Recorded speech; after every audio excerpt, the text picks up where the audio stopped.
This is the Granite Beat, a podcast where we highlight New Hampshire journalists, ask them about recent stories they've published, and about what it's like to cover their corner of this small and interesting state. I'm Julie Hart, and I'm here with Adam Drapcho. Hello. We went a bit farther afield for today's guest, as she represents our first who isn't currently working in New Hampshire. However, Felice Belman, the current deputy metro editor for the New York Times, has deep roots in the Granite State. Before the Times, she was deputy news editor at the Boston Globe, and prior to that, she worked for the Concord Monitor. Thank you for joining us today, Felice. Oh, thanks. It's my pleasure. Felice, could you give us a sense of what drew you to journalism and how you got started in your career? Oh, sure. I think I sort of was interested since I was a kid. I did the high school paper, and in college, I had every intention of being a very good student, but I got involved with the student newspaper, and I still have books that I never cracked open from college because I got so sucked into the school paper. So it seemed like a natural. And then I had a summer job midway through college at the Providence Journal when the Journal was still an enormous, really fine newspaper, and they had something like 18 or 20 summer interns, and they had bureaus all over Rhode Island and up into Massachusetts, and I just loved it so much. I covered the smallest news, and to my thinking, it was the biggest news in the world. It was just so much fun, like the Seccong zoning board at night, and it was really a terrific way to just learn how hard this work is, what goes into it, and also how much fun it is. So I thought I would try to get a job back in Providence after I graduated. And they, at that time, weren't taking people as young and green as I was then. And they suggested Concord as a good place for reporters just starting out. And it really was. And I thought, oh, well, this will be a 6-month job. And I ended up in Concord for more or less 25 years. I really just fell in love with it. You made your career at legacy newspapers during an era when there's been a proliferation of alternative news outlets. Do you think that publications such as the Monitor, the Globe, the Times, providing something that newer startups just can't?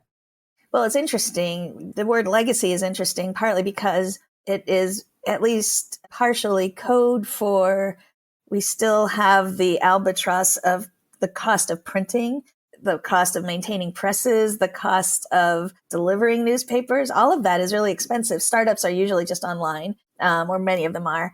And so they don't have all that overhead. So in a way, they're fortunate. I think, when I started, legacy organizations are all that there were. It's sort of what I know. I think being at the New York Times is a luxury for staffers. But I do think there are startups and other sorts of new operations doing really creative and really important journalism all over the place, including in New Hampshire and more broadly in New England. Do you see something that you can do at the Times that you just wouldn't be able to do at a non-newspaper outlet? Well, I do think that the New York Times is almost unique in this country for the size of the platform that it has. There's a few other publications with such a big reach. And so I'm constantly mindful of how many people we are actually talking to. And it sort of ratchets up the responsibility of choosing wisely what stories we write. And we could write about everything or anything. And so why are we choosing this story today? Why is this the most important or interesting thing we're doing? Also, working for such an enormous publication comes with resources that just don't exist at smaller operations. And so, for instance, if there's a school shooting in Nashville or a deadly tornado in Mississippi, we can send scads of journalists there, and we can not just reporters, but also videographers and still photographers. And we can rotate people in and out and still have others available to do other stuff. I felt that going from Concord to Boston and then from Boston to New York, it's just at a whole different level. And so it's just a luxury that isn't available to journalists too many other places. Well, with that reach, that broad reach that you referred to, I imagine that goes in both directions, meaning that not only do you have so many readers, but so many people are also trying to send in stuff, tips and information or things that they think that you ought to be reporting on. And that was one of the questions we wanted to ask is how does an organization like the New York Times or the Boston Globe sift through all of that incoming information to decide what is worth assigning to a reporter? That's a really good question. And I feel like it's a very subjective question, a very subjective sort of decision making that goes on. It's not really a science, but it is sort of the biggest difference between covering intensely local news for an exclusively local audience, which is what it seemed like when I was at the Concord Monitor. We know exactly who we were writing for. It was Concord and 40 something odd towns around the capital. And that was sort of it, in a good way. And so it was possible to understand your audience and what they were interested in. And the answer was almost anything local, almost anything we would write about the city of Concord or the towns outside of Concord or state government particularly, or the presidential primary. These were all topics, nothing could be too small because everything was of interest. You were writing about the place where people lived and worked and went to school. I spent my first 2 years, I'm now covering New York City news at the New York Times, but my first couple of years here, it was the national desk. And you're right, we get pummeled with tips and calls and suggestions. Some people are promoting ideas that they would like us to investigate. They see scandal or wrongdoing or something somewhere. But there's also just PR people all the time and then just regular people. And I think a lot of the calculus is, something interesting is going on in Laconia. It's of intense interest to Laconia. If you were a reader in San Diego, would you read this story? Is there something about what's happening in Laconia that is so inherently interesting, it doesn't matter that it's Laconia? Or is it an example of something going on all over the country? So for instance, there was a stretch not that long ago when, and maybe still, where local school board meetings had become the forum for everybody's anger. People were coming, people were sort of participating more than ever. This was like during COVID and just post-COVID. People learned to participate because so many of the meetings were now accessible on Zoom. So they didn't actually have to go to the school board meeting in person. But then people started coming in person. And I think the meetings in lots of places all over the country became really rancorous. It started out being about people questioning COVID restrictions for being too onerous or not rigid enough. And then it sort of morphed into a different kind of parent activism on all sorts of issues, about what goes on in classrooms. That's a story you could tell from many, many parts of this country. There are probably towns in New Hampshire where you could center a story like that and then broaden it out and tell the whole thing. So that's a variety of story the New York Times will do, where there's something going on nationally and you choose a place in the country that is a smart place to tell that story from. But it's really, you win some, you lose some. There are stories that we think are going to do really well with readers and they sort of bomb. We're able to track how much readership stories get online, if not in print. And sometimes we have a good idea for why things do well, and sometimes it's a little bit mysterious. There must be a tension in that, though. I imagine that there must be stories that you must feel that if the Times doesn't publish it, no one will. So therefore, from a philosophical perspective, you might make the argument that you should do that story regardless. But then there's also the more practical side that would say we need to be publishing stories that resonate with readers. Is that a tension that you feel in that making that decision? Yeah, that definitely is. And I think there are some stories that we feel a sense of mission and obligation on, regardless of whether we think it's going to draw jillions of readers. One example of this is there's a reporter on the Metro staff at the Times who has done the most excellent reporting on abuses within the jail complex at Rikers Island. She's terrifically well sourced. She's got sources among incarcerated people, among the guards, among the union, among the bureaucracy. She's written an awful lot about it. Some of those stories are sensational and do very well with readers, but not all of them. And I think we do them because it's a real public interest or concern about, how we treat the people we lock up behind bars. And so we're going to do those stories regardless of whether the whole country is going to read them or not. It feels like just this is part of our mission. There's other sorts of stories like that too, where the audience may be, we know going in it's going to be small, but it feels important for that small audience. And I think it's just a balance. And, I feel like almost any newsroom is going to be weighing decision-making like that at some level. What makes it a little bit easier here is that we've got really generous staffing. And so we can do more than one or two or three things all at once. And I think that's not true of smaller places. I thought your decision to pull poets laureate during the pandemic was particularly inspired. Could you tell us how that particular story came about? And yeah, also, if there's a particular verse that comes to mind. This was such a fun project, and it was a terrific, very creative idea by the national editor. And it was either the first or second year of COVID. It was definitely before the vaccines were available. So it was still a very dark time in the country. And it was coming up on Thanksgiving. And this editor, who was my boss at the time, is a real poetry fan and knows a lot about poetry.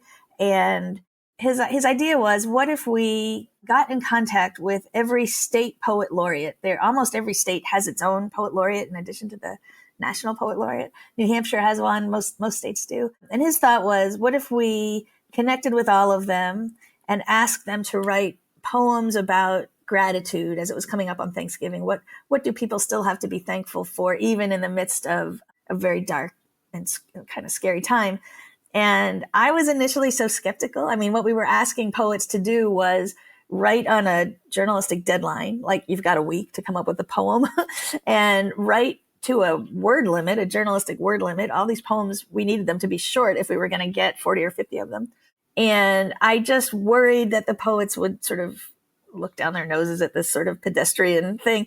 They loved it. So they really got into it. I don't know if they were just bored at home because of COVID or they liked the idea of being in the New York Times, but these poets, almost everybody agreed to participate, and they wrote specifically about their state, what we in Rhode Island have to be thankful for, what we in Kansas have to be thankful for. And we learned a lot about poet laureates. Like in some states, they're a really big deal. Like very famous poets get to be the poet laureate.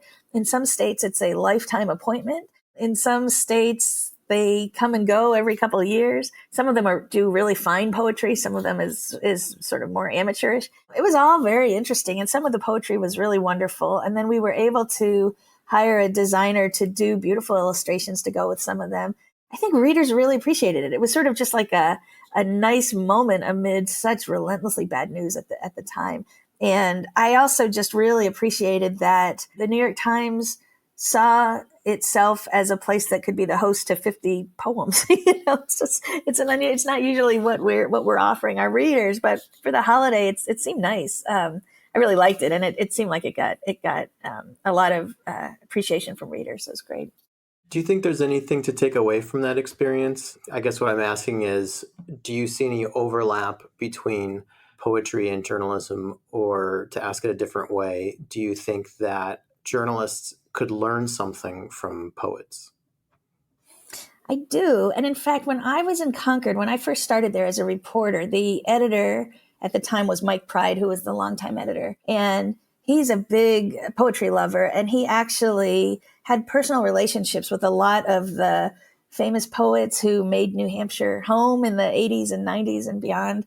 Some of them have died since, but some of them are still around. And he would occasionally do like a brown bag lunch for the newsroom staff, where he would have a poet come and read their work and talk to us about how they did their work. I remember Donald Hall talking about how he never finished revising poems, even when they were already published. And so he had brought one of his published collections of poetry, and he was reading to us, reciting it, and he had a pencil in his hand, and he paused in the middle of it and he crossed something out and he futzed with it. It still wasn't quite perfect, even though like it had already sold thousands of copies. And I think Mike's idea was to hear how professional writers in a much different venue approached their art. And I think his aim was also to make us think hard about language and to write elegantly and to think about the words that we choose and the cliches that we fall into, the sort of hackneyed traps, particularly when you're writing on deadline. And I think his goal was to make us think just more sharply about the words on the page. And it really stayed with me. And I think, if nothing else, it was inspiration, and it taught all of us a love for the New Hampshire poets, at least. So I definitely think, you know lovely newspaper writing when you see it, because it's not so common, right? But every now and then you'll read something and you think, oh my gosh, I wish I could write like that. And that's what I remember out of these poetry sessions at the Monitor. I'm curious what it was like to go from a small market state like New Hampshire to a world-renowned publication. Did you find any of your lessons learned here were useful on the grander stage where you now stand? I think so. I'm trying to think about what I could say specifically about that. I mean, it's the same sort of work. You get to make mistakes on a small stage. It's harder on a big stage. And so I think it's better to learn at a small venue and not have the whole world coming at you. It's funny. There are so many, there's, places that like the Monitor and the Keene Sentinel and the Portsmouth Herald, the way they existed 30, 35 years ago, it's not really the way they are now. There used to be places with sort of sizable staffs of journalists. I remember at the Monitor, we had at one point 16 or 17 reporters and a Franklin bureau and a Laconia bureau. But they were also places where you could learn, where there was really good editing, and you could be 22 years old and have an opportunity to cover politics and education and crime and fires and town meetings and get like a really well-rounded kind of education in the basics. And I think that's harder now to find places like that. And so as a result, there are young people who come to larger publications in different ways, but without all of that sort of basic training. And so the world is really different. Those smaller venues are different even than they used to be, even the ones that still exist. I do think one great thing about covering New Hampshire, and I covered politics at the State House before I became an editor, it's so close up, like there aren't these layers of PR people, deputy PR people between you and the people you're covering. There's much less of that in New Hampshire than there are in bigger venues. And so it was not easy, but not too hard to get to buttonhole the governor or have a sit down with the actual commissioners making the actual policy or carrying out the actual policy of the legislature. You could talk to the Speaker of the House. You could talk to the head of the Ways and Means Committee without having to set up an appointment 12 weeks in advance or go through PR people or just get canned emailed statements. And so it's great to then launch yourself out into the world with those sorts of expectations and not feel like you have to just settle for, written nonsense from some staffer, but really push to talk to the people you want to talk to. I seeing how the world works now, I feel so grateful to have had that sort of experience first. We really are spoiled in New Hampshire. One of my favorite political journalism stories is that a reporter that was embedded with the Scott Brown campaign was following him into a diner to make like a campaign stop. And then they had to turn around because they realized that Hillary Clinton was already there. One of my favorite journalism stories about the primary was from the 2000 campaign. That was the one that had John McCain in it. But there were so many candidates that year. And the traditional thing at the Concord Monitor back then was that you would assign one reporter to each candidate. And so everybody had their own personal candidate to cover. And they were usually worked out numerically. And McCain, we didn't quite appreciate what a big deal he was going to be. And so we had a very green reporter, and we assigned her to cover McCain, saving the bigger name candidates like George Bush, and I think Gore was in the race that year. And I'm trying to remember we thought Elizabeth Dole was going to run. So we were saving the bigger name candidates for the more veteran reporters. But anyway, all of a sudden, McCain really took off and caught fire in a way that nobody was anticipating. And I do remember having a conversation among the editors, like, is this reporter that we put on McCain actually going to be able to do it? Or is she too inexperienced? And do we need to yank her off, even though we had promised her this opportunity? But the most amazing thing happened, which is that she just rose to the occasion. She willed herself into being a really fine political reporter. She stayed on it, and she had like the best experience of her young career back then. And she's now a courts reporter for the Washington Post. But it was just so great. Like, you can learn quickly if you have to. And New Hampshire, particularly the primary, at least the way it has been up until recently, who knows what's going to happen next. It really provided an excellent opportunity for people who were interested in covering politics. I'm wondering if you have gained any insights from your time at the Globe and now the Times about how news organizations in smaller markets could do better. Do you have any advice for us?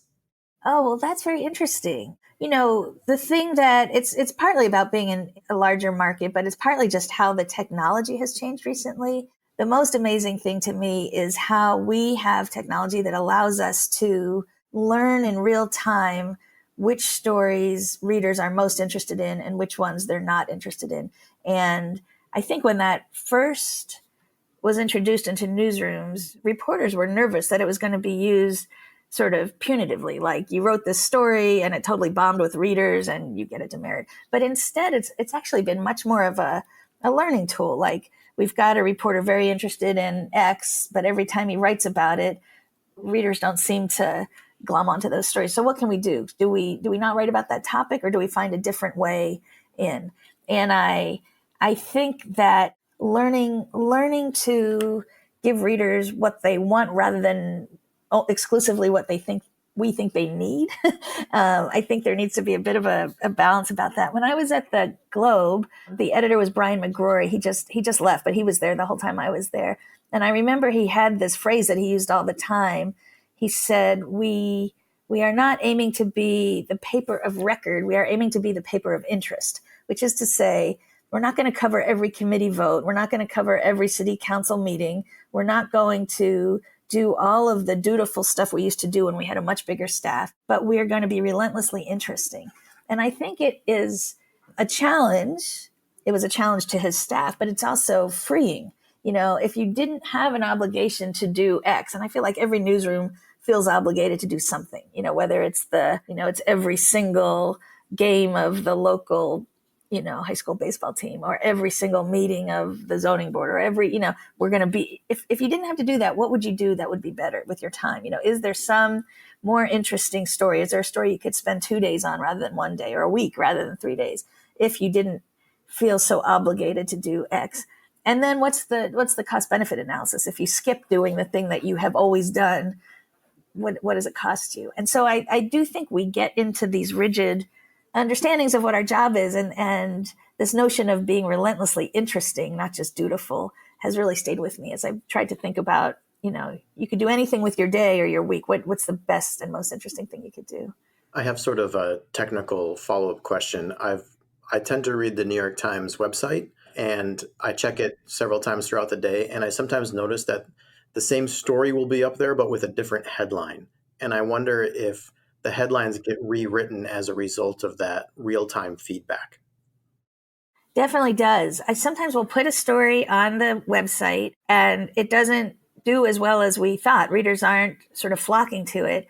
And one thing we can do to try to boost its fortunes is to play with the headline. Maybe we emphasize the wrong thing, or maybe there's a more engaging way to get into it. There's a guy here who's such an excellent headline writer, and he often will notice that your story isn't doing as well as it could, and he'll suggest a test. And I don't know if everybody has this technology, but the Times is able to put 2 different headlines on a story so that half of the readers get one, half get another, and then we see which stories people actually read, which version of it they actually read, and an hour later we'll say, oh, this is the better headline, and go with that one. Oh my gosh, that is... So is it, are the different groups split up geographically, or is it completely random? Like one person logs in from Cincinnati and they get headline A, as the next person logs in from Cincinnati and they get headline B?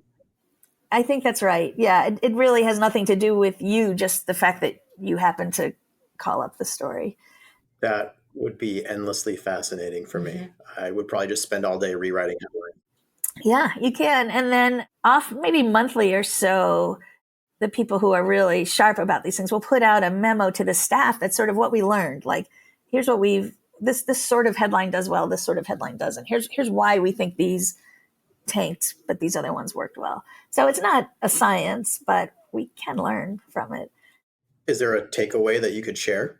Yeah, people like headlines with numbers in it. So if you say, the subways are much less crowded than they used to be, but better to say there's 40% fewer people on the, like some figure like that. It's one. I'm trying to think what others. There are some that we do, and then they get overused, and so then they don't work so well anymore.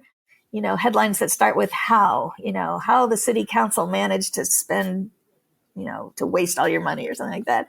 they only work if the story really delivers on what the headline says. And so sometimes those how, are we really going to tell people how, or just the fact that it happened? So that's something to think about.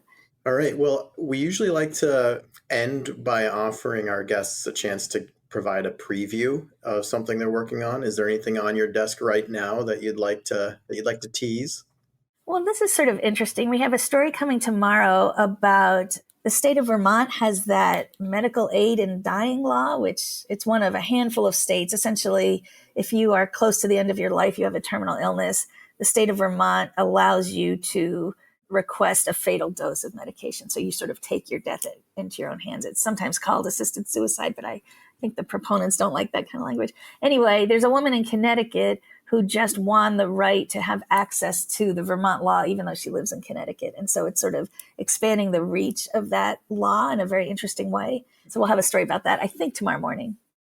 All right. Well, we will look out for that. And in the meantime, thank you so much for your time today, Felice. Terrific. This was really fun. Thanks so much.